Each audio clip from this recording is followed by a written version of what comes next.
story begins with a 16-year-old, ordinary male student named Narita Kazuki, who was facing what he considered the greatest problem of his life, one that he could not share with anyone.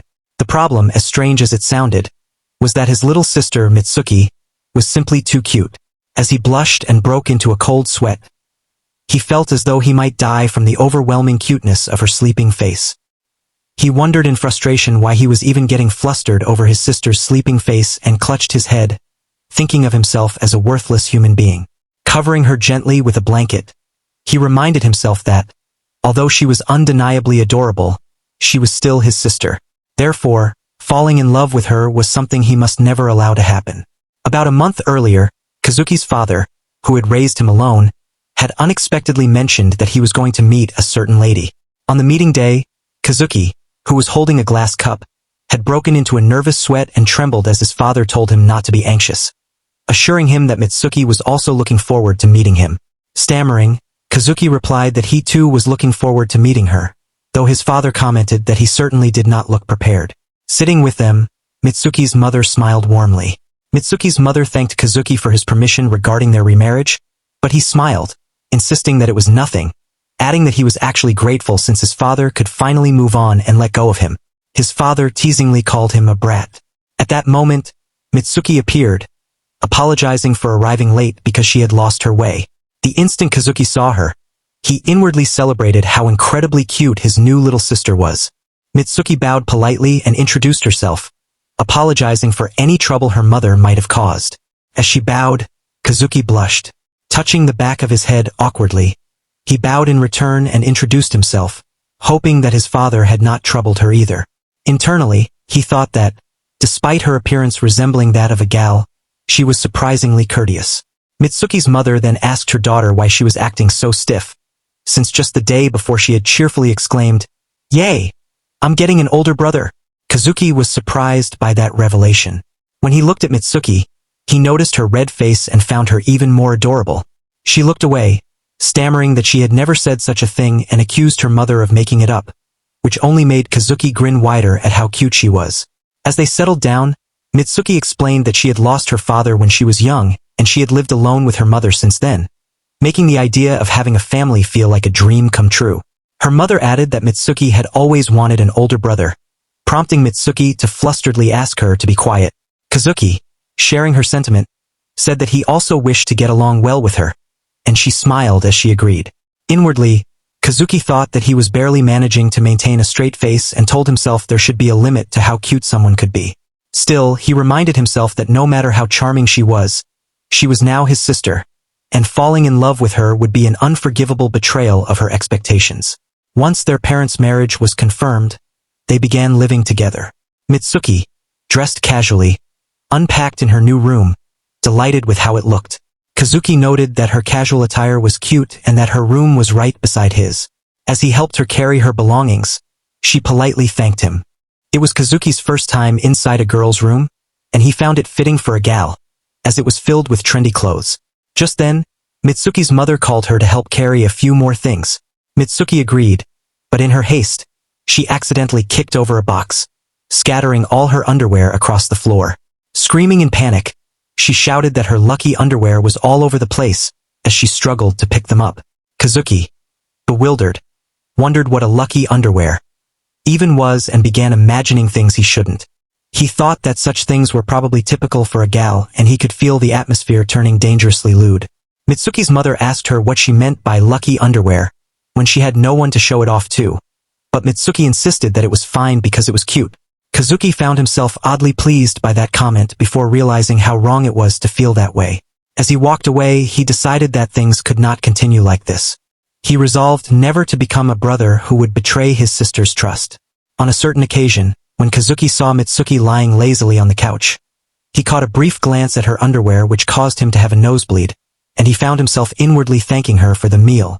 Wiping his nose in embarrassment, he thought himself an idiot for expressing such ridiculous gratitude. He also wondered why gals preferred wearing such revealing clothes. He thought her outfit was practically designed to destroy virgins.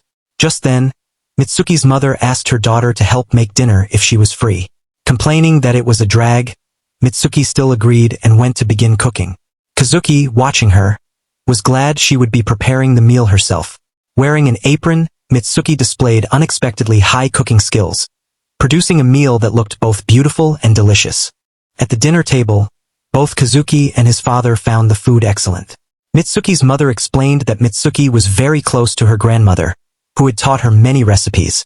Mitsuki brushed it off as ordinary, but Kazuki marveled at her high girl power, wondering how any man could resist such a combination of beauty and talent.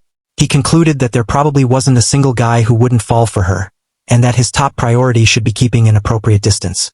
Anyway, following the remarriage, Mitsuki transferred to Kazuki's school, and on her first day, the two of them walked together, attracting the stares of everyone they passed. After parting ways, Kazuki's friends immediately cornered him, demanding to know who the beautiful gal was and if she was his girlfriend.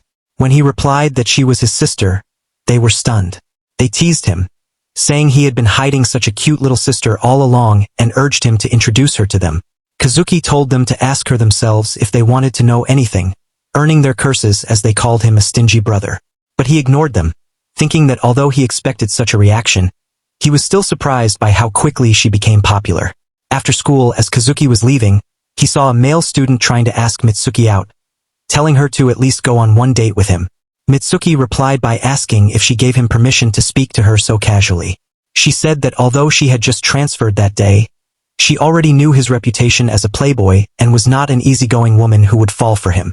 Watching from a corner, Kazuki thought that she looked incredibly cool, realizing how different they were. She belonged to the world of people who owned terrace houses, while he could only admire them from afar. When Mitsuki noticed him, she called out to him and smiled, asking him to walk home with her. Feeling awkward, Kazuki apologized, saying he had something else to do, and that it would be embarrassing to go home together since they were siblings. As Mitsuki looked at him with reluctant eyes, he felt his heart twist and hurriedly ran off, apologizing repeatedly. As he ran off, he convinced himself that keeping a distance between them was for the best. Moments later, he received a message from Mitsuki's mother asking him to go home with Mitsuki because she had a poor sense of direction. Remembering how she had gotten lost the first time they met, he hurried to find her. Meanwhile, Mitsuki, trying to navigate with her phone, muttered in frustration that her map app must be broken. To her horror, she realized she had wandered into the red light district. Just then, a sleazy-looking man wearing glasses approached her, blushing, and asked if she was there to see her papa. Startled, she stepped back as he leered, asking if she was looking for sugar daddies and commenting on how attractive her short skirt was. When he asked her price for a full day, Mitsuki warned him to stop messing around. Grinning, the man said he would pay double what her papa gives her and be her papa for the day. At that moment, Kazuki appeared, shoving the man away and shouting that Mitsuki was not that kind of person. When the man stammered, demanding to know who he was, Kazuki declared that he was her brother and said that he would not remain silent if the man tried to touch her. Cursing, the man stomped off. Sighing in relief, Kazuki awkwardly told Mitsuki that he never thought her sense of direction could be so bad. When she asked if he could really blame her, he apologized, saying it was his fault. She assured him it wasn't necessary to apologize. He then said their mother would worry if they returned late and offered to take her home on his bike. And she agreed. As they rode, Mitsuki remarked that his back was drenched in sweat. Embarrassed, he asked her not to get too close, but she leaned against him anyway, thanking him for sweating so much just to find her. Blushing furiously, he stammered that it was fine, though inwardly he admitted he was grateful she couldn't see how hard he was trying not to grin. Just when Kazuki felt proud of himself for doing something brotherly, the next challenge came. Their parents won a trip to a hot spring resort. Kazuki and Mitsuki were surprised by the win, because they didn't think it was possible to win it, and even their parents were astonished. Mitsuki said her mother had always been fond of such trips but had never actually won one before. Kazuki's father mentioned that he was thinking of giving the tickets away since he didn't want to leave the two of them home alone. Kazuki agreed inwardly that it would be for the best, since he didn't want to be alone with her, but Mitsuki insisted that it was the perfect honeymoon opportunity for their parents. Kazuki turned pale at her words, wondering what the heck she was saying. Mitsuki continued that she was a high school student now and could manage, especially with a dependable brother with her. After some hesitation, their parents accepted the offer, saying it would be nice to take them up on their offer. Kazuki, however, was deeply troubled. As their parents left, they asked them to take care of the house, Mitsuki commented that they had probably been restraining themselves for a while and that the trip would make them seem more like a real couple. Kazuki was touched by her thoughtfulness, though he also realized that he would now be alone with Mitsuki for 2 days. 2 days of enduring the unbearable cuteness of his little sister. But he told himself that he needed to hang on. One evening, after Mitsuki just finished bathing, Kazuki saw her wrapped only in a towel, pouring herself a drink in the living room. He spat out what he was drinking in shock and yelled at her not to walk around dressed like that. Laughing, she bent forward playfully, saying it was fine since he couldn't see anything. Calling her an idiot, he tried to look away, but then her towel suddenly slipped off. Mitsuki screamed, while trying to cover herself. Kazuki calmly asked her why she screamed, saying he didn't see anything. As he walked away, he told her to cover up before she caught a cold. With blood dripping from his nose, he wondered whether it was just him, or if she had been acting more defenseless around him lately. He questioned whether she behaved that way because she trusted him and felt safe, and if that were true, he realized he would have to endure not just her cuteness but also her growing affection. Deciding he could not handle it, he resolved to sleep through the 2 days. However, that night, his door opened, and to his astonishment, Mitsuki slipped into his bed. Blushing, he wondered if she knew where she was or if she was sleepwalking. Then, she whispered the word, love. His heart raced as he wondered if she was saying she loved him as a sibling. Stammering, he told her she was in the wrong room and that hers was next door, but she hugged him tightly. Feeling her warmth pressed against his back, he realized she might not be speaking of sibling affection at all. Mitsuki, her voice trembling, said it must be gross for him and admitted she already knew that.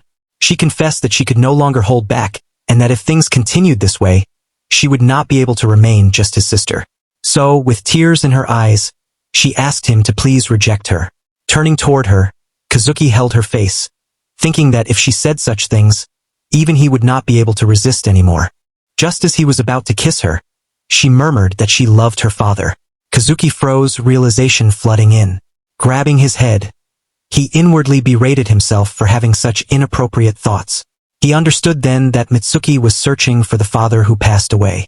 Carefully lifting her, he carried her back to her room, reflecting that, as she had said before, having a new family truly felt like a dream come true for her. Though she felt happy, she must have also felt lonely, and he understood that feeling well because he was the same. 2 days later, their parents returned from their hot springs trip and asked if everything had gone smoothly. Both Kazuki and Mitsuki assured them that there had been no problems. As Mitsuki prepared tea, she recalled that she had been a little worried about being alone with Kazuki for 2 days, though nothing significant had happened, apart from her towel slipping. Blushing, she admitted to herself that ever since the day Kazuki saved her, she had been unable to see him merely as a brother anymore. At the same time, both she and Kazuki silently reaffirmed their resolve. They were siblings now, and no matter what, they would not allow that bond to waver.